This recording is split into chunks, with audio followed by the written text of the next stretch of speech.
իրականություն է եւ եթե իրականությունն ասելը ձեզ մոտ այդպիսի ընկալում է ձևավորում կամ շատերին նյարդայնացնում է, ես չեմ պատրաստվում դրա պատճառով իրականությունը չներկայացնել, թե արդյունքները, թե խնդիրները։ Տիկին նախարար Նարեկը շուտ էր։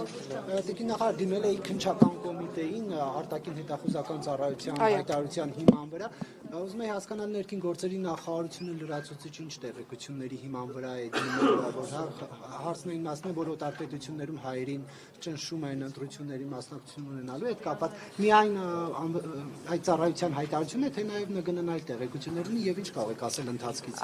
Ես ենթադրում եմ, որ միգուցե քննչական կոմիտեի հայտարարությունը ամբողջովին չեք դիտարկել այս մասով, որովհետև երբ որ արտաքին հետախուզության ծառայությունը հանդես եկավ հայտարարությամբ, բնականաբար ներքին գործերի նախարարության ոստիկանությունը իրականացրել է ստուգողական որոշակի աշխատանքներ եւ փաստական տվյալներ են նաեւ որոշակի ձեռք բերել եւ եթե կարդաք քննչական կոմիտեի հաղորդագրությունը կոնկրետ այս դեպքով մեր ներկայացրած հաղորդման հիման վրա նախաձեռնված քրեական վարույթով կտեսնեք, որ այնտեղ մի փոքր ավելի ճշգրտումներ կան ներկայացված, թե Հայաստանի Հանրապետության քաղաքական դաշտում գործունեություն ծավալող կուսակցությունների, թե կուսակցության ներկայացուցիչների եւ թե նաեւ այլ դերակատարների օժանդակության process-ը կազմակերպելու մասով որ երկրում այս պայդրությամբ այլ տվյալ հայտնել չեմ կարող, խնդրում եմ հետևել քննչական կոմիտեի հաղորդագրություններին, խնդրում եմ հետևել քննչական կոմիտեի հաղորդագրություններին, որպեսզի պատկերն ավելի պարզ լինի։ Ցանկացած տեղից եկող ազդակ բնականաբար մեր ուշադրության կենտրոնում է լինելու անկախ երկրից։ Ես արդեն նշեցի, մնացյալ ամբողջը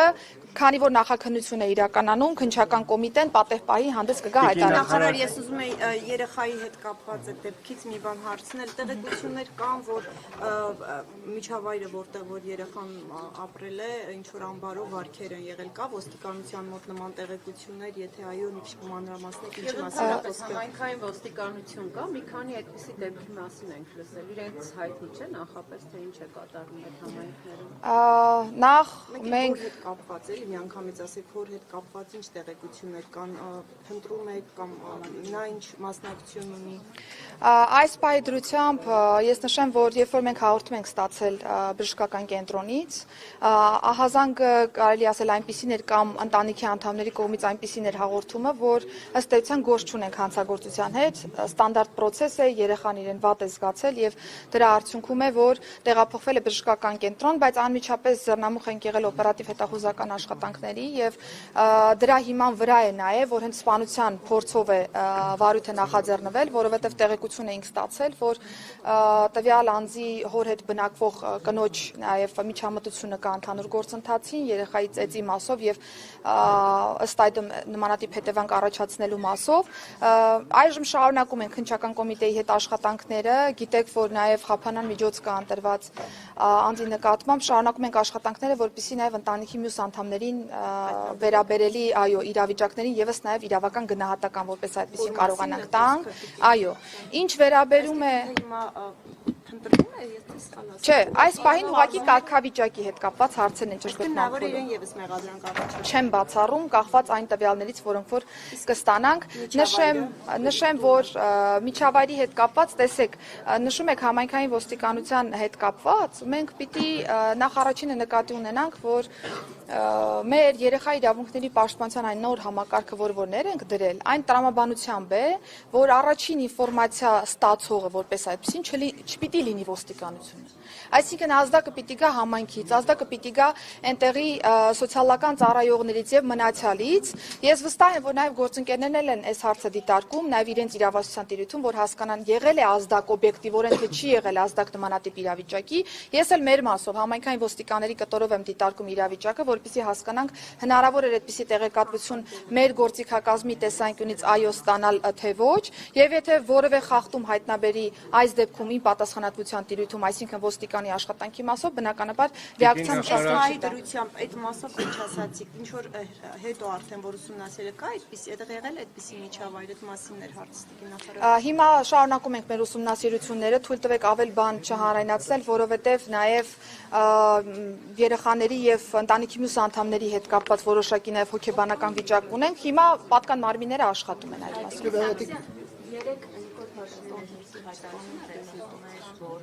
Հայաստանում կան ուժեր, որոնք պատերազմ են նախապատրաստում, ընդ որում ծանր հետևանքներ, քանի որ ներկայացնել նաև ակտիվ այսպես հայտարարությունների տարածում լուսավորությունների գործունեության վերաբերյալ նկատի ունենա ով է Հայաստանում ներքաղաքական դաշտում պատերազմ նախապատրաստում, արդյոք հետ սա այսպես հասարակության շրջանում խոճապ տարածում ու հիբրիդային պատերազմի օրինակ։ Որևէ խոճապի մասին խոսք չկա, վարչապետը փաստական առումով անդրադառնում է այն խոսույթին, որ ըստ էության կա այս պայծրությամբ քաղաքական դաշտում եւ քաղաքական արձագանք է նաեւ տալիս որպես երկրի ղեկավար եւ նշեմ, որ եթե այլ հանցագործության տարերի հետ կապված հարցեր առաջանան, բնականաբար ՆԳՆ-ն հանդես կգա հաղորդագրությամբ։ Կարծում եմ բոլորդ հետևում եք լրատվական դաշտին եւ վստահ եք, որ շատ ուժեր, այնպիսի մտքեր եւ այնպիսի հայտարարություններ են նաեւ հնչեցնում, որոնք այո, հակադարձում են հաստատված խաղաղությանը եւ կարող է նմանատիպ քաղաքական ռեակցիա լինել եւ ինչ է բնական։ Ես նշեցի, որ կա նմանատիպ ազդակ, վարչապետը տվել է քաղաքական գնահատական եւ իրավապահ համակարգը հանցագործության կոնկրետ տարերի դեպքում կտա արդեն նաեւ իրավական գնահատական։ Տիկին նախարար երկու հարց կադրային փոփոխությունների ինչ նրանց անդրադարձակ նոր փոփոխություններ առաջիկայում նախատեսված են արդյոք եւ երկրորդ հարցը ինչը այստեղ եղավ եւ դարձավ այսպես ասենք նաեւ լրագրողների հետ վիճաբանության պատճառ 10 եպիսկոպոսներին ուղեկցելու հետ կապված Գեղամանուկյանն ասեց 300 ոստիկան դուք դրա հետ չհամաձայնվեցիք որպեսզի ես չասեմ մենք քանի ոստիկան ենք տեսել, դուք ասեք ոստիկաններ քանիսն են եղել, ինչ օրենքով են նրանք ուղեկցել, արդյոք նույն որ խնդրեմ հետևից մի խոսեք, ես չեմ լսում ինչ հարցա, որ ճիշտ պատասխանեմ։ Բոլորին է խոսքը ուղղված։ Թիվն էիք ուզում, հետո այնուամենայնիվ նաև նույն մենք տեսնում ենք, որ առանձին հոգևորականների, որոնք այսպես ասենք, իշխանությանն են սատարում, իրենց անմիջական վերահսկողությունն է, իրականացնում ոստիկանությունը, իրենք են դիմել, ոստիկանությունն է տեսել, որ կա անհրաժեշտություն նույն այդ քահանաներին, եպիսկոպոսներին պաշտպանել եւ ումից են պաշտպանում ամենակարևորը։ Նախ կադրային փոփոխությունների մասով, եթե ճիշտ լսեցի, նաև ասում եք կադրային հնարավոր փոփոխություններ սպասվում են, թե չեն սպասվում։ Կադրային փոփոխությունները բնականաբար ընթացիկ process է որպես այդպիսի նախարարության տեսանկյունից։ Տեղյակ եք, որ փոխոստիկանապետերի փոփոխությունից հետո մենք ունեցել ենք նաև բարեկային ծառայությունը որոշակի փոփոխություններ նկատմամբ մոնիտորինգի վարչությունը, Երևանի գնդի հրամանատար նշանակվել է արդեն իսկ կա նշանակումը, Երևանի գնդի հրամանատարի տեղակալն է նշանակվել, նախկինում հենց այդ պաշտոններ զբաղեցնում եւ գումարտակի հրամանատարներից մեկը նաև նշանակվել է գնդի հրամանատարի տեղակալ, այսինքն շատ սինխրոն տրամաբանական աճ են ունեցել, առաջխաղացում են ունեցել այս մասով, որովհետև մեր ռեֆորմների սկզբունքում էլ է դրված հենց այս մոտեցումը, որ եթե անձինք աշխատում են, եթե արժանի են, առաջխաղացում պիտի լինի անխուսափելի, ըստ այդմ իրականացրել ենք նշանակումները, փոփոխություններ միշտ եղել են, նախորդ օրերին էլ են եղել, առաջիկա օրերին էլ կամ շաբաթներին կամ ամիսներին էլ կլինի, իհարկե ըստ անհրաժեշտության, որովհետև եթե կարիքը չենք տեսնում կադրային փոփոխության, այդպիսի փոփոխություններ տեղի չեն ունենում եւ մենք չենք կատարում դրանք ուղղակի անելու համար, ինչ վերաբերում է երկրորդ հարցադրմանը, ես վստահ եմ, որ դուք գիտեք, որ ես թիվ հնչեցնել չեմ կարող, որովհետև ոստիկանական աշխատանքի տեսանկյունից դա ծառայության կազմակերպման ընդհանուր կոմպոնենտ է եւ թվի պատկեր հնչեցնել չեմ կարող, բայց նշեցի, որ 300 ուղեկցման process-ի մասով տեղեկատվությունը չի համապատասխանում իրականությանը։ Դուք շատ լավ գիտեք այդ մասին, որովհետև դուք էլ եք այնտեղ եղել, ձեզանից շատերը կամ այլ մեր սիրելի լրագրողներ այնտեղ են եղել եւ ոստիկանները տեսեք, ոստիկանները դուք կարող եք տեսնել, որ շատ էին, որովհետև ինչ եք տեսել նաև տեղում։ Տեսել եք, որ երկու կողմ հավաք է իրականացնում մայրաթորի նույն տարածքում եւ կային նաև որոշակի սադրիչ գործողությունների մասով օպերատիվ տվյալներ եւ ոստիկանության պարտավորություններ հասկանալու։ Ես հարգում եմ ձեր գործընկերոջը, շարունակեմ պատասխանել, հետո խոսեմ։ Հիմա դատարան են ուղեկցվում, ասացույցի թեմի մոտ են իրենք հերթապահում, այսինքն այնպես չի, որ մենակ խնդիրը այդ օրվա մեջ չէ։ Փայլակը հարցրեց, ես դրան էլ եմ անդրադառնալու։ Կպատասխանեմ, ինչը որ բաց կմնա, կհարցնեք, կարձագանքեմ։ Եվ այս մասով բնականաբար այն չափ ուժ էր ներգրավված Մայրաթորի տարածքում, որը որ ոստիկանության համոզմամբ թույլ կտար կառավարելություն ունենալ եւ հասարակական կարգ ու անվտանգություն երաշխավորել եւ ելի եմ շեշտում, եթե նույնիսկ մի քանի հազար անձի ներգրավման կարիք լիներ այդ հասարակական կարգն ու անվտանգությունն ապահովելու տեսանկյունից, ոստիկանության ուղիղ պարտականությունն է հաշվել, հասկանալ օպերատիվ իրավիճակը եւ այդ անձանց ներգրավել։ Նույն process-ն է եղել։ Մնացյալ հոգեվորականների առումով տեսեք, մենք իրականացնում ենք քննչական մարմնի կողմից պաշտպանական միջոց կիրառելու մասին որոշումը եւ բոլոր այն դեպքերում, երբ որ վարույթ իրականացնող մարմնից ստանում ենք այդպիսի տեղեկատվություն, միանշանակ է, որ ոստիկանությունը պիտի իրականացնի անձի պահպանություն։ Սա ուզում եմ հստակ արձանագրել, որովհետև այո, դուք կարող եք տեսնել այդպիսի դեպքեր, դրա հիմքում կա կոնկրետ պաշտպանական միջոց կիրառելու մասին որոշում։ Այն հատվածներում, որտեղ որ ենթադրենք դուք տեսնում եք հասարակական կարգի եւ պաշտպանության ապահովման, այսպես ասեմ, կարգախմբեր, նրանք այնտեղ են ելնելով իրենց բուն գործառույթից, հասարակական կարգ եւ անվտանգություն են երաշխավորում եւ ես նորից եմ առիթ ունեցել ասելու, որ տարբեր եկեղեցիների տարածքում այդ նույն պահպանությունը կա, տոն օրերին այդ նույն պահպանությունը կա, մեզ իհարկե ես հասկանում եմ օբյեկտիվորեն, որ ստանդարտ իրավիճակում պահպանության հարցերը այդքան զգայուն չեն լինում եւ մենք չենք բարձրաձայնում այդ մասին, բայց վստահեցնում եմ ձեզ, որ այն դեպքում, երբ հասարակական պաշտպանության համար նույն կերպ չի արձագանքում չկա նման բան, չկա նման բան, Տեր Արտաշես չկա նման բան, որին գնացել էր համայնքային ներկայացուցիչը եւ դուրս էր հրավիրել եկեղեցուց, ոչ մի ոստիկան չէր միջամտել։ Դա օրինակ չի, որ մարդուն ոստիկանությունը ներկայացնում եւ ոստիկանությունը չի միջամտում։ տեղում հասարակական կարգ եւ անվտանգություն է ապահովում, եթե որևէ անձ մտածում է, որ իր իրավունքները խախտվել են, բնականաբար կարող է կամ վերադաս վարչարարության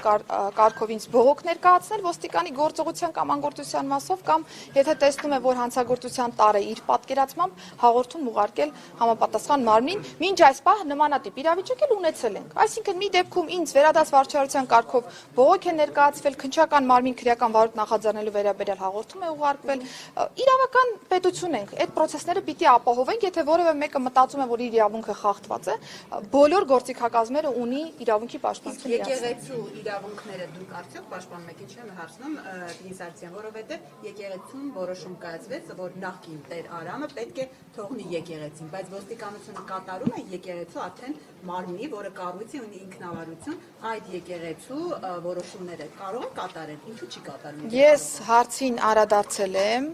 նախ եթե նմանատիպ հարց ենք բարձրացնում, պիտի հասկանանք, թե այդ որոշման կատարման մեխանիզմները ոնց ենք պատկերացնում, այսինքն ինչպիսի իրավական ընթացակարգ կա այդ որոշումների կատարման տեսանկյունից։ Դա է պատճառը, որ ես ասում եմ, որ ոստիկանության գործառույթի մեջ հասարակական կարգի եւ անվտանգության ապահովման ֆունկցիան է մտնում, դա ապահովվում է եւ մնացյալ մանրամասներին առիթ ունեցել եմ անդրադառնալու։ Եթե այլ հարց կա, Թմրանյութերի հետ կապված էիք խոսում ներսում։ Կարծեմ 1 տարի առաջ կամ ավելի վաղ տարածվեց դպրոցներից մեկի հետ կապված, որ գնացել մանկասակ երեխաներին ինչ որ փոշենման զանգված են բաժան Մղճյանի դպրոցները։ Այո, Մղճյանի դպրոցներ։ Ինչ բացահայտվեցի, վերջո այդ երեխաներին ինչ եք տվել եւ եթե իրավաբանները անդրադարձել են դրանք, խնդրեմ մի հատ լավ ասեք։ Տեսեք, շատ կարևոր հարց եք բարձրացնում Նարեկ ջան, որովհետեւ երբ որ ես տարբեր նաեւ դիտանկյուններից տարբեր հարցերի անդրադառնում եմ, տարբեր հարցադրումների անդրադառնում եմ, ինձ համար կարևոր է, որ երբ որ մենք առաջին ինֆորմացիան տալիս ենք, նաև մենք, երբ որ դեռ չգիտենք ամբողջ դետալները, որովհետև իրավապահ համակարգը տալիս է նախնական գնահատական իրավիճակին։ Մենք էլ կարող ենք ի սկզբանե վարույթ նախաձեռնել ոչ այն հանցակազմով, որ վերջնարդյունքում այդպես կշարունակի մնալ։ Ունենում ենք դեպքեր, սիրելի ներկաներ, որ պայմանական հարուցում ենք առողջությանը պատճառված վնասի հոդվածով, բայց պարզվում է, որ սպանության փորձի հետ գործ ունենք։ Այսինքն նախնական գնահատականները հետո կարող են փոխվել, բայց մենք այս դեպքում հետևողական ենք, որ վերջնական գնահատականներն էլ պատեհ պահի նաև հանրայնացնենք, որ ճիշտ լինի պատկերը։ Հիմա Մղճյանի դպրոցի մասով մենք սրա ուղիղ հակառակ իրավիճակ ունենք, որովհետև ի սկզբանե բոլորիս ասեմ, որ որևէ մեկը չմտածի ես ինչ որ ուղղորդված բան եմ ասում։ Բոլորիս մոտ այն ընկալումն էր, որ այո, փոշենման զանգվածը թմրամիջոց է, ճիշտ է։ Ոչ մի այլ ընկալում չեք ունեցել։ Բայց Բնականաբար այդ տրամաբանության բևառույթը նախաձեռնվել, բայց հետո փորձաքննություն բնականաբար պիտի իրականացվի, իրավապահ համակարգը ստացել է փորձաքննության արդյունքը, պարզվել է, որ մենք թմրամիջոցի հետ գործ չունենք։ Փոշը նման սովորական սպիտակ զանգված է եղել, ոչ թմրամիջոց։ Ոչ մի վտանգավոր բան չի եղել, կարող եք դիմել քննչական կոմիտեն, եթե ճիշտ համարի այս պահի նախաքննության շրջանակներում կարող է փորձագիտական եզրակացության մասով ինֆորմացիան հավելյալ տրամադրել։ Բայց ես ինչի եմ ուզում սա ասել։ Ինչ եմ ուզում սա ասել, որովհետև ստացվում է, որ մենք մի ընտանիքի երեխայի ի սկզբանե ասում ենք, որ դու թմրամոլ ես, կամ դու ստիպել ես որևէ այլ ընտանիքի երեխայի թմրամիջոց օգտագործել, շանտաժ ես արել դրա համար, բայց վերջում պարզվում է, որ թմրամիջոց չի եղել։ Իհարկե իրադարձությունը բացասական է, այսինքն ոչ մեկ չի անդրադառնում իրավիճակին եւ ասում, որ ամեն ինչ նորմալ է, եթե թմրամիջոց չի։ Ոչ։ Իրավիճակը անընդունելի է, բայց տեսեք, մենք արդեն պիտակավորել ենք այդ երեխաներին մեր խոսույթով։ Ես ուզում եմ, որ մենք բոլորս ավելի հոգատար լինենք մեր խոսույթի նկատմամբ, մեր անչափահասների նկատմամբ, եւ եթե կա տվյալ, որ դա թմրամիջոց չի, մենք ունենանք այդ մոտեցումը, որ բարձրաձայնենք այդ դեպքի մասին։ Որևէ մեկը չի ասում իրավիճակը չի եղել, բայց պիտի իրերը կոչենք իրենց անուններով, որովհետև պատկերացնում եք հատկապես մարզային հատվածներում ինչպիսի ընկալումներ կան, ինչպիսի կարծրատիպեր կան, որոնք որ դեռ մեզ շատ ջանք ու եռանդ է պետք որ փոփոխենք այդ ամբողջը։ Մեղավորություն չունի, որովհետև կոնկրետ լրատվամիջոց դեպքը դեռ չեղած, շատ մանրամասն ցնցող վերնագրերով արդեն բացահայտում է այդ ամենը եւ դա ոստիկանությունն է տալիս այդ ինֆորմացիան, որովհետև տվյալ անձը Երևանում չի կարող այդ մանրամասներով իմանալ, որտեղ է աշխատում, ում բարեկամն է եւ չհրապարակի, այսինքն դուք եւս ձեր կառույցը եւս չի նպաստում, որ դա կանխվի, Տիկին Սարգսյան։ Ես երբեք չեմ հերքել այն մասը, որ ոստիկանները կարող են ոչ պատշաճ խողովակով ինֆորմացիան հասանելի դարձնել առանց որևէ ինչ-որ դիտավորության։ Դա է պատճառը, որ ներքին անվտանգության եւ հակակոռուպցիոն վարչությունում բազմաթիվ են ծառայողական քննությունները, որոնցով որ մենք առերևույթ տվյալ ունենք, որ մեր աշխատակցի միջամտության արդյունքում է տվյալը հասանելի դարձել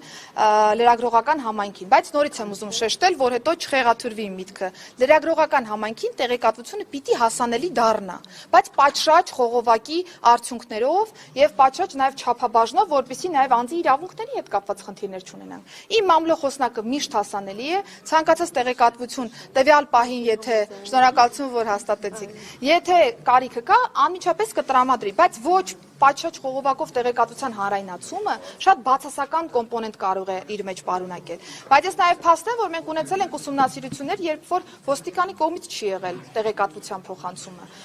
Ունենում ենք իրավիճակ, որ հարևանները, բարեկամները տեղեկատվությունը փոխանցում են լրագրողական համայնքին եւ ինֆորմացիան արդեն յուրաքանչյուրս մեր ընկալումների տիրույթում ենք իհարկե հանրայնացնում, բայց առիթից օգտվելով ուզում եմ ասել, որ հատկապես լրագրողական տիրույթում մենք ուզում եմ, որ շատ ուշադրություն դարձնենք հատկապես խոցելի խմբերին, որովհետև իրենց հետ կապված ցանկացած տվյալի հանրայնացում, նույնիսկ 100%-անոց ճշմարտությունը հետագայում դժվարություններ է առաջացնում նրանց տվյալ համայնքում բնակվելը շարունակելու համար, նրանց պիտակավորման համար, դրա համար ուղղակի հորդորում եմ, որ բոլորս զգույշ լինենք։ Ուզում եմ հարցնել կրկին Մայրաթորի այդ հայտնի ակցիայի օրը, որոնք հոգևորականներն էին հրավիրել, տեղի ունեցածին, ես ուզում եմ կոնկրետ մի դրվագի դուք անդրադառնաք, երբ որ հոգևորականներին, ովքեր ակցիային հրավիրել, ուղեկցում էին անձինք, որոնց մեջ նաև հետո ինչպես պարզվեց ոստիկաններ եւս եղել են իրավապահ համակարգի աշխատակիցներ, որ ոստիկաններ չեն եղել, այսինքն այդ ուղեկցողները, որոնք ուղեկցում էին, իրականացրեցին։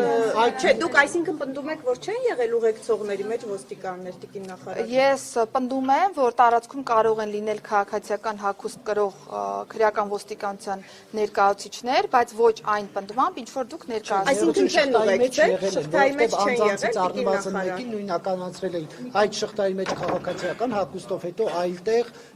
ոստիկանական թե քաղաքացիական անձինք ոստիկանությունում եւ թե նաեւ ոստիկանության մյուս ներկայացուցիչները ոստիկաններ են, որովհետև օպերատիվ աշխատողները հնարավորություն ունեն քաղաքացիական համազգեստ կրելու եւ իրենք տեղում են հասարակական կարգ եւ անվտանգություն ապահովելու տրամաբանության եւ ինչու համազգեստով չէին։ Ես նշեցի արդեն, օրենքով թույլատրվում է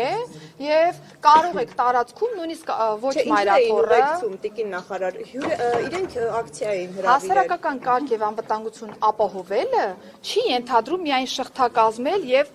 բժշկել ինչ-որ մի պրոցես։ Տարբեր մեթոդներ կան, տարբեր եղանակներ կան եւ հարգելի գործընկերներ, արձագանքում եմ ու փակենք այս թեման, որովհետեւ նույն հարցերն են, ես նույն պատասխաններն եմ ասելու, ոչ մի լրացուցիչ նոր բան ձեզ չեմ ասելու, ոչ մի բան ինձանից չեք կորզելու, որովհետեւ ոչ մի նորություն չկա։ Արդեն նշեցի, որ Եվ ուզում եմ նաև հարցնել տեղում Մայրաթորում ոստիկանությունը հասարակական կարգ եւ անվտանգություն է ապահովել եւ ապահովել է պատշաճ կերպով, եթե որևէ անձ գտնում է, որ մեթոդը, եղանակը կամ այլ հարցեր, որոնք որ առնչվել են իրավունքներին, ես ասացի, հասարակական կարգի եւ անվտանգության ապահովման ֆունկցիան են ապահովել։ Եթե որևէ մեկը գտնում է, որ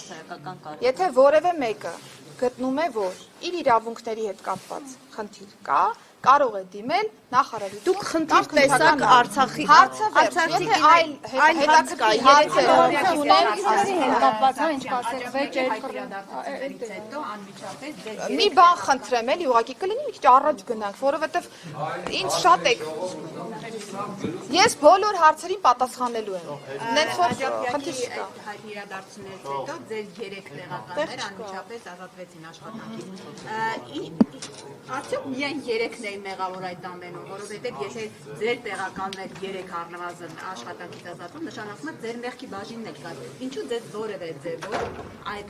օրերին կամ հրաժարականի պահանջ չներկայացվեց, կամ դուք հրաժարական չտվեցիք, ինչու դա տեղի չունեցավ։ Նախ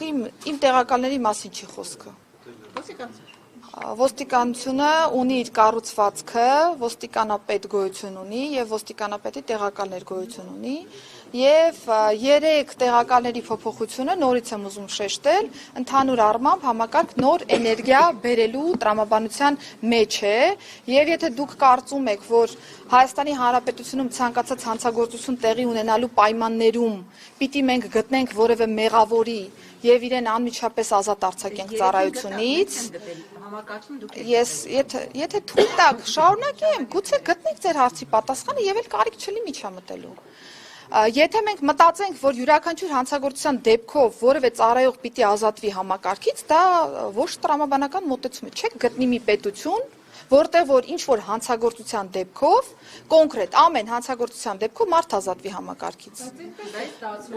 Մարդ ազատվի համակարգից։ Այս կադրերում եք ասում, դա պատահական զուգադիպություն է։ Ես ձեր գործընկերոջը հարգում եմ, ես վստահ եմ ինչ էլեմենտներ եք բարձրաձայնելու, կպատասխանեմ այդ բոլոր հարցերին, կարիք չկա միջամտության։ Այս դեպքում ես գտել եմ, որ 3 փոխոստիկանապետերի ուղղությունների սպասարկման համար նկատի ունեմ քրեական ոստիկանություն, նկատի ունեմ բարեկային ծառայություն, նկատի ունեմ համայնքային ոստիկանություն, կարիք կա նոր թարմ էներգիա ներգրավելու, որպեսզի վերադասավորենք նաև մեր մոտեցումները եւ մեր ծառայության կազմակերպման եղանակները։ Սա է պատճառը եղել, որ 3 փոխոստիկանապետերի փոփոխություն ենք ունեցել եւ նույն տրամաբանությունն է եղել, երբ որ ոստիկանապետի փոփոխություն է տեղի ունեցել վարչապետի կոնկրետ որոշման շրջանակներում նույն տրամաբանությունը, երբ որ ես խոսեցի բարեկային ծառայության Երևանի գնդի պետի հրամանատարի փոփոխության մասին եւ այսպես շարունակ, այսինքն ամեն դեպքը, որ սկսենք նկարագրել, որ սա որևէ ինչ որ կոնկրետ արարքի արդյունք է, դա մեզ լավ տեղ տանող մոտեցում չի լինի, որովհետեւ այո, կան դեպքեր, որոնք որ կարող են, այսպես ասեմ, վերջին կտորը լինել այդ որոշմանը գալու, նմանատիպ իրավիճակներ կարող են լինել։ Տիկին նախարար Դուք արևմուտքի հովանավորությունն եք վայելում եւ Փաշինյանը չի անձեռնխելի եք այսպես ասած Փաշինյանը ռիսկ չի անում հակառակվել արևմուտքին։ Երկու բան փաստեմ, ինձ թվում է լրիվ հարցերը կփակվեն։ Հայաստանի Հանրապետության ներքին գործերի նախարարի եւ Հայաստանի Հանրապետության քաղաքացի Արփինե Սարգսյանի հովանավորը Հայաստանի Հանրապետությունն է։ Այնպես, ինչպես Հայաստանի Հանրապետության մյուս քաղաքացիների դեպքում է, եւ երկրորդը Հայաստանի Հանրապետության վարչապետը որևէ կաշկանդվածություն չունի, որևէ պահին որոշումներ կայացնելու եւ ներքին գործերի նախարարի պաշտոնը զբաղեցնող անձը եւս ցանկացած ժամանակահատվածում հավերժ չէ, եւ եթե Հանրապետության վարչապետը նմանատիպ մոտեցում ունենա, վստահ եմ, որ որոշում կկայացնի։ Արևմուտքին կասեք, ինչ փուլում է վիզաների ազատականացման գործընթացը, քանի որ նաեւ վերջերս Բարձրաստան Պաշտոնյայի հետ էի Վերջերս երկու բարձրաստիճան պաշտոնատար անձինք են այստեղ եղել, ԵՄ հանձնակատար Կոսը եւ հանձնակատար Բրուները, շատ դրական քննարկումներ են ունեցել, որովհետեւ երկու հանձնակատարներն էլ արձանագրել են, որ ներքին գործերի նախարարությունը որպես համակարգող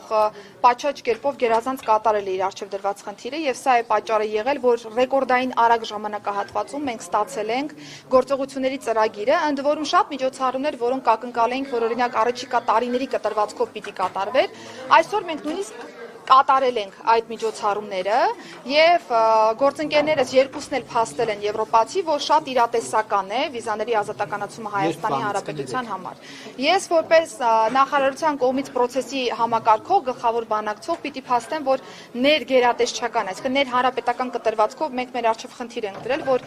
2 տարվա կտրվածքով մոտ պիտի ավարտենք բոլոր միջոցառումների կատարումը, շատ իրատեսական է, որովհետեւ սա շատ ներդաշնակ է Հայաստանի Հանրապետության կառավարության ռեֆորմների օրակարգին եւ այնպես չի, որ գործողությունների ծրագրի բովանդակությունը մեզ պիտի թելադրի սկսել ինչ-որ մի բան անել կամ չշարունակել ինչ-որ մի բան անել։ Այս երկու process-ները շատ սինխրոն են իրար, սա է տալիս համոզմունք ինձ ասելու, որ մենք շատ իրատեսական process ունենք եւ եթե նույն տեմպը պահպանենք գործողությունների ծրագրի իրականացման, առաջիկա տարիներին կունենանք ազատ վիզային ռեժիմ։ Եվ կնեք մի վերջին հարցը ես տամ Տիկին Սարգսյան, տեղեկություններ կան, որ միգրանտների են Եվրոպայից ուղարկում Հայաստան, օրինակ երկու ինքնատիր ասում են եկել է Գերմանիայից, հետո ԱՄՆ-ից են ասում են եկել ինքնատիր։ Դուք տեղեկություններ ունեք։ Միգրանտների մասով անկանոն միգրացիոն հոսքերի արդյունքում կարող է Եվրոպական միության տարածքում լինեն անձինք, որոնք որ ենթակա են վերադարձման Հայաստանի Հանրապետություն։ Մենք ունենք նույնիսկ Եվրոպական միության հետ կնքված համաձայնագիր, թե Եվրոպական միության հետ ընդհանուր առմամբ եւ թե նաեւ անդամ պետությունների, եւ եթե լսենք օրինակ, որ անօրինական որևէ միգրանտ վերադարձվել է Հայաստանի Հանրապետության, այդտեղ ոչ մի առողջ բան չկա։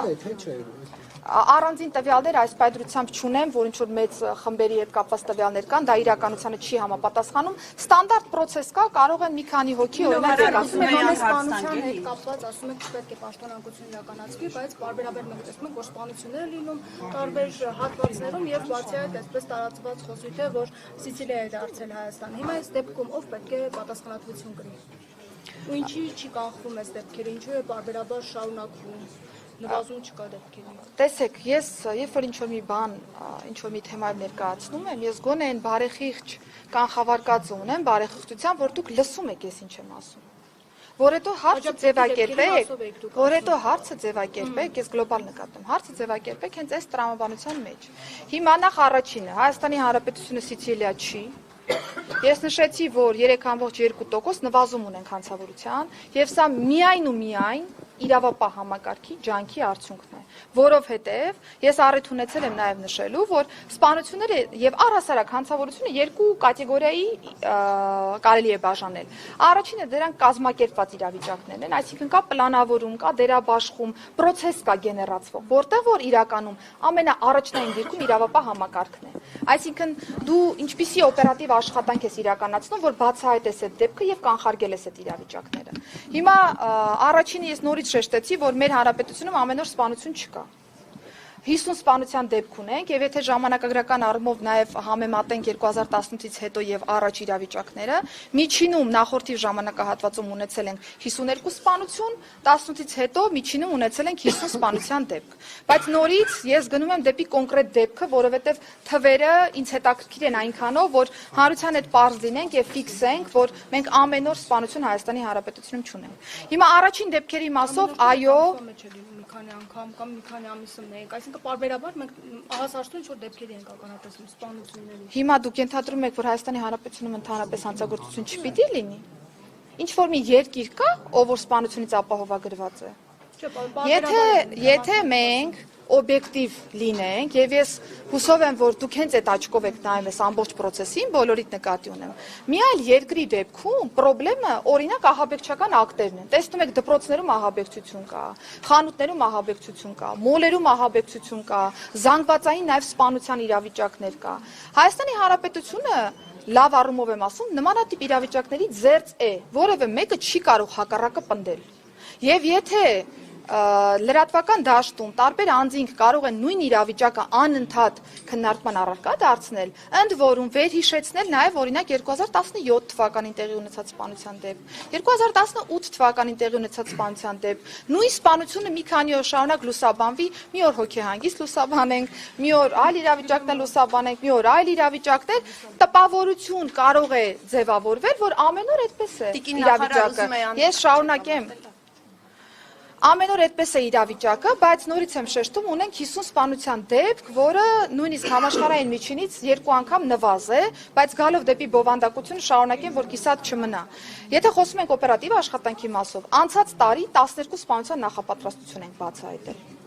Սա օպերատիվ աշխատանքի մասին է խոսում, որովհետև եթե օպերատիվ աշխատանք չլիներ, կազմակերպված սպանությունները պլյուս կլինեին 12 դեպքով։ Սա արդյունք է, իհարկե արդյունք է։ Բավարար է այս արդյունքը, իհարկե բավարար չի։ Ես երբեք չեմ ասել, որ մենք փայլում ենք մեր օպերատիվ աշխատանքով, որովհետև գիտելիքի հետ կապված հարցեր կան, ժամանակակից տեխնոլոգիայի հետ կապված հարցեր կան, կրթության հետ կապված հարցեր կան, նաև իրավական որոշակի հարցեր կան։ Պիտի սրանք լուծենք։ Եվ երկրորդ կոմպոնենտը, որն ավելի մեծ չափաբաժին ունի մեր ընդհանուր հանցավորության մեջ, դա մտածողությանը վերաբերող դեպքերն են, որովհետև վերջին ժամանակահատվածում մենք ինչ ունեինք, նույն Աջափնյակի իրավիճակը, մի հայոյանքին, երբ որ մենք մտածում ենք որպես հանրություն, կարելի է արձագանքել ավելի սուր հայոյանքով եւ դրանով խնդիրը լուծվի, կամ տրանսպորտային միջոցը իրար վրա վարելու հետևանքով կարելի է իրար ծեծել եւ դրանով խնդիրը լուծվի, պրակտիկան ցույց է տալիս, որ դա լուծման մեթոդ չի, Բայց մենք ինչ ենք տեսնում, որ տարիներ շարունակ այս բռնության ավելի կոշտ բռնությամբ արձագանքելու եւ խնդիրը լուծելու պրակտիկան մեզ մոտ շատ ամրապնդվել է եւ սրանով նաեւ ուժեղացվել է քրեական ենթամշակույթը տարածքում, որովհետեւ այդ ընկալումն էլ կա, որ մեր բակում, մեր ընտանիքում, մեր շրջապատում հարցերը ոչ թե պիտի լուծի պետությունը օրենքով, այլ պիտի լուծի տարածքում գտնվող օրինակ ինչ որ մի հեղինակություն եւ սա է նաեւ ավելի ուժեղացնում քրեական ենթամշակույթին Հայաստանի Հանրապետությունում, սա է պատճառը, որ մենք գնում ենք դեպի նաեւ իրադարձության խորքը։ Եթե մենք մտածողությունը չթիրախավորենք, ես վստահեցնում եմ, որ այս դեպքերը կարող են նույնիսկ ավելի սուր դրսևորումներով ի հայտ գալ եւ ավելի բացասական պատկեր կունենանք։ Սրա հիմքով եմ նաեւ ես ասում, որ 3.2% նվազումը իրավապահ համակարգի ջանքի արդյունքն է, որովհետեւ մենք դեռևս չենք նկատում մտածողության որևէ փոփոխություն, որովհետև տեղի ունենում խուլիգանական դեպքեր, տեղի ունենում առողջությանը ծանր վնասի պատճառման դեպքեր եւ այսպես շարունակ։ Այսինքն մենք պիտի նախ ընկալենք, որ մի դեպքում գործ ունենք կազմակերպված հանցավորության հետ, բայց դա փոքր տոկոսն է կազմում։ Մյուս դեպքում մենք ունենք բռնության պորտկման հետևանքով առաջ եկող սպանության կամ առողջությանը ծանր վնասի պատճառման դեպքեր եւ երկու ուղղությունով էլ պիտի ճիշտ արձագանք տանենք, որպեսզի պատկերն ավելի լավը լինի եւ ես նաեւ նշեմ, որ ընդհանուր առմամբ Երբ որ նույնիսկ մենք խոսում ենք 50 սպանության դեպքի մասին, ընդհանուր մեր պատկերում հանցավորության սպանությունները 0.1% են կազմում։ Այսինքն ամբողջ հանցավորության մեջ սպանությունները 0.1%-ն են։ Այս թևին եմ պատասխանելու։ Որովհետև շատ պատասխանեց ձեր։ Կա, որ դուք շրջում եք տասնյակ ծառայական ավտոմեքենաներով, կբարձաբանեք իրականում քանի մեքենա է ձեզ սպասարկում։ Գիտեք, նորից նույն տրամաբանության մեջ է, եթե տեղեկություններ կան, նշանակում պիտի ապացույց լինի, բայց ես առիթ ունեցել եմ եւ նաեւ զարմանում եմ, որ մինչեւ այս պահը օրենքով կազմակերպվող process-ի մասին կարող է որևէ հարց առաջանալ, որովհետեւ ես որպես ներքին գործերի նախարար ունեմ պետական պահպանությունից տրամադրված, պետական պահպանության կազմակերպումը ենթադրում է ստանդարտով պահպանության ապահովման process։ Եվ ես իրավունք էլ չունեմ միջամտելու պետական պահպանության ծառայության գործունեությանը, որովհետև պահպանության մեթոդները, եղանակները իրենք են ընտրում եւ ինչու եմ ես ասում զարմանում եմ, որովհետև որևէ բան չի փոխվել այդ պահպանության մեթոդաբանության մեջ։ Նույն կերպ էր պահպանությունը, երբ որ նախորդ նախարարի մասին էինք խոսում, նույն կերպ է պահպանությունը, երբ որ իմ մասին ենք խոսում, եւ նույն կերպ կլինի պահպանությունը նաեւ առաջիկա տարիների կտրվածքով։ Ուզում եմ ասեմ, երբ որ մենք գործ ունենք օրենքով նախատեսված պահպանության հետ, առնվազն տարօրինակ է, որ մենք էլի անընդհատ ամեն տարի այս նույն թեման քննարկում ենք, նույն թեման շահարկում ենք եւ ձեր մատնանշած թիվը իրականության հետ որևէ աղերս չունի։ Տիկին նախարար, ես ուզում եի անդրադառնալ արցախցի կնոջ եւ երեխայի հետ կապված այս պատմությանը, որ մամուլում բավականին քննարկվեց։ Մեթոդները, որոնցով ոստիկանները նրան ուղեկցել են քննչական մարմին, նկարագրում է այդ կինը երեխայի հետ, փոքրիկ երեխայի հետ, թե ինչ իրավիճակում եւ այլն։ Դուք այստեղ խնդրահարույց որևէ բան տեսնում եք, թե համարում եք, որ շատ նորմալ գործելակերպ է ընտրում ոստիկանությունը։ Եվս կնոջ ասել են շնորհակալ եղեք, որ դիմակավորված չենք ներխուժել տուն։ Հիմա այնինչ որ դուք ասացիք, բնականաբար ես եւս տեսել եմ, գիտեմ թե ինչ է ներկայացնում տվյալ անձը, իհարկե մտահոգիչ է, եթե այդպես է, դա է պատճառը, որ ես հանձնարարել եմ ներքին անվտանգության եւ հակակոռուպցիոն վարչությանը ուսումնասիրելու իրավիճակը, լսելու նաեւ կնոջը եւ հասկանալու, եթե նմանատիպ իրավիճակ կա, միանշանակ ռեակցիա կլինի իմ կոնկրետ որ դրվագներն է ձեզ մտահոգել, որ ուզում եք ուսումնասիրել։ Բոլոր դրվագները, որոնք որ բարձրաձայնել է մեր հայրենակիցը, թե ժամի մասով, թե բովանդակության մասով, պիտի գնահատենք թե տվյալ ժամի հետ կապված, օրինակ հրատապության հետ կապված կոնկրետ անհրաժեշտություն եւ մնացյալ բոլոր հարցերը։ Բոլոր հարցերը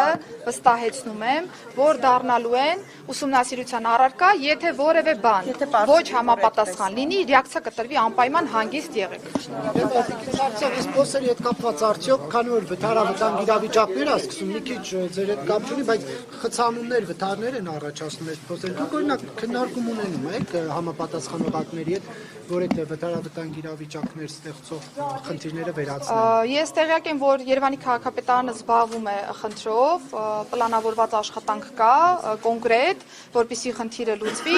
Միաժամանակ, քանի որ ճանապարհային երթևեկության կտորը գտնվում է նաև ներքին գործերի նախարարության տիրույթում, մենք որտեղ որ նկատում ենք նմանատիպ իրավիճակ, որը որ հանգեցրել է կամ կարող էր հանգեցնել վթարավտանգ իրավիճակի, այդ բոլոր դեպքերը գույքագրվում են եւ պաշտոնապես նաև տրվում են Երևանի քաղաքապետարանի գործընկերներին, որպեսզի նրանք, եթե չունեն նմանատիպ պատկեր իրենց մոտ, դա եւս գույքագրեն եւ լուծելով գնան առաջ։ Տիկին Սարգսյան, մի հարց ունեմ, ինչպես է ստացվում, որ անդիմադիր հայացքներ մարդիկ մեկ բանի համաձայնակալվում են ստորացվող ձևերով, իսկ նույն վեդի ԲԿ-ի տնօրենը ամիսներ շարունակ կազինոյում տրվել է բյուջեն, սակայն այդ գործով ոչ մի բան չի եղել, ազատության մեջ է գտնվում, նաև Արարատ համայնքում նման մի դեպքեր է եղել, ով այս պահին գտնվում է ազատության մեջ։ Ինչպես է ստացվում, որ իրավապահ համակարգի աչքից վրիպում են այդպիսի դեպքերը եւ ԲԿ-ի այսպիսի ասած կազինոյում կրված գումարները այդպես գնում են եւ ոչ ոք չի իմանում։ Հիմա եթե իրավապահ համակարգի տեսադաշտից վրիպել դեպքերը, որևէ ռեակցիայի մասին չէիք լսի։ Առաջինը եւ երկրորդ, ինչ վերաբերում է ընդդիմադիր իշխանական թեւ, ընդդիմությանը կամ իշխանությանը հարող թեւ, ես առիթ ունեցել եմ ասելու, որ իրավապահ համակարգի համար որևէ տարբերություն չկա, թե ում մասին է խոսքը։ Եթե կա հանցագործության դրվագ, դրան պիտի ռեակցիա տրվի եւ անկախ նրանից ում մասին ենք խոսում, այդ ռեակցիան լինելու է։ Ինչ վերաբերում է ազատության մեջ գտնվելուն, դա ներքին գործերի նախարարության տիրույթում գտնվող հարց չէ, որովհետեւ քրեական վարույթի պայմաններում թե ձերբակալման որոշումը եւ թե նաև խափանան միջոցի կիրառման մասին որոշումը վարույթ իրականացնող մարմնի տիրույթում է, այնտեղ էլ կան հստակ չափանիշներ, սա էլ պիտի նկատի ունենանք, որ եթե ինչ որ պայմանում մենք նկատում ենք, որ խափանան միջոց չկա կոնկրետ ընտրված, որ ազատությունից զրկելու հետ է կապված, դա միանշանակ չի, որ օրինակ ոչ իրավաչափ process է։ Քրեական դատավարության օրենսգիրքը տալիս է բոլոր այն չափանիշները, որի հիման վրա որ պիտի իրավաչափ որոշում կայացվի եւ մարմինները դրանով են առաջ։ Բարբերաբար շարունակվում է եւ լուծում չի տրվում այդ խնդրին։ Ինչ խնդիր։ Որ ԲԿ-ի հիվանդանոցի գումարները բացում են եւ այսպես մարդիկ գտնում են ազատության մեջ, Արտաշատի դեպքով այս պայն այդ մարդ ազատության մեջ է, նույն դեպքն է եղել աշխարհի 600 միլիոն դրամ իրենք վատնել են։ Հիմա նույնը վեդի ԲԿ-ի։ Ես լսել եմ անկեղծ ասած գործընկերոջս Տիկին Անահիտ Ավանեսյանի ճեպազրույցը ձեզ տրված, Տիկին Ավանեսյանը արձագանքել է թե